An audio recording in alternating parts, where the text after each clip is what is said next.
Welcome to the show, everybody. I'm Simon Carver, here with Billy Galligan.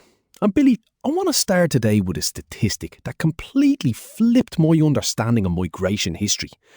Between 1856 and 1921, half of all Irish emigrants to America were young, single women travelling entirely on their own. And if you look at places like County Mayo during the peak years of 1886 to 1905, the female to male emigration ratio was a staggering 175 to 100. 175 women for every 100 men. It's a wild number when you think about it, Simon. Most folks think of migration as fathers heading out first to build a log cabin, or families huddling together on the deck of a ship. But this was a march of single lasses, averaging just 21 years of age. Young girls, really, stepping off the pier with nothing but a cardboard suitcase and a bit of hope. Sure, why not? But the reality waiting for them on the other side of the Atlantic wasn't exactly a red carpet. Right. They land in these massive American cities and instantly become the target of intense nativist anxiety. And that anxiety crystallised into this incredibly cruel cultural caricature in the media. Bridget. She was drawn in magazines like Harper's Weekly as this ape-like, clumsy, aggressive caricature with a heavy jaw and sloped forehead. She was the anti-ideal of American womanhood. Oh, the Bridget cartoons. They made her look practically Neanderthal, didn't they? It was pure slagging, but with a nasty, vicious edge to it. The American middle class was terrified of these young Catholic women invading their domestic sanctuaries. They wanted cheap labor to scrub their floors and cook their meals, but they were absolutely petrified of the culture, the accent, and the faith these girls brought into their homes. And the isolation of that life must have been crushing. Unlike factory workers who went home to Irish neighbourhoods at 6 o'clock, these domestic servants lived in the attics of their employers. They were on call 24 hours a day, completely cut off from their community, navigating this constant low-grade friction with Protestant mistresses who looked down on them.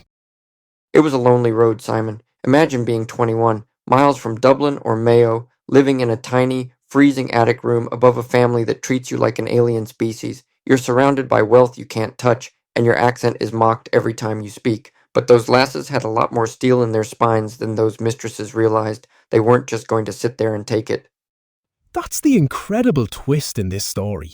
Despite the isolation, these Bridgets actually realised they held a massive economic card. There was a desperate, insatiable shortage of domestic help in America, and they used that leverage to completely upend the power dynamic. They started demanding specific off hours, higher wages, and they explicitly negotiated for time off to attend Sunday Catholic Mass.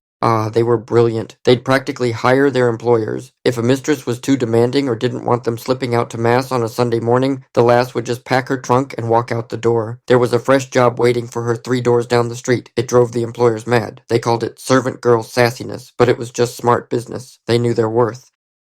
And that sassiness funded an entire nation. The amount of money these women sent back home is mind-boggling. We are talking about millions of dollars in remittances. That money didn't just pay the rent back in Ireland. It paid for the steamship tickets for their sisters, their brothers, and eventually their parents. It was a chain migration engine run almost entirely on maids' wages.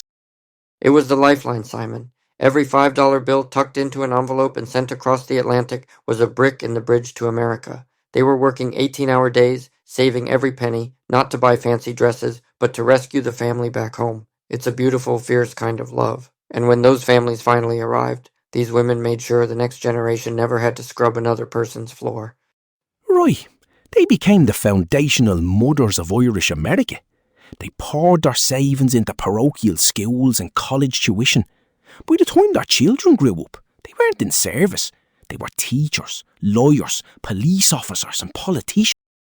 Exactly. They took the caricature of Bridget and rebuilt it into a legacy of absolute strength. They started with nothing but a lone voyage, and they ended up shaping the entire landscape of modern America.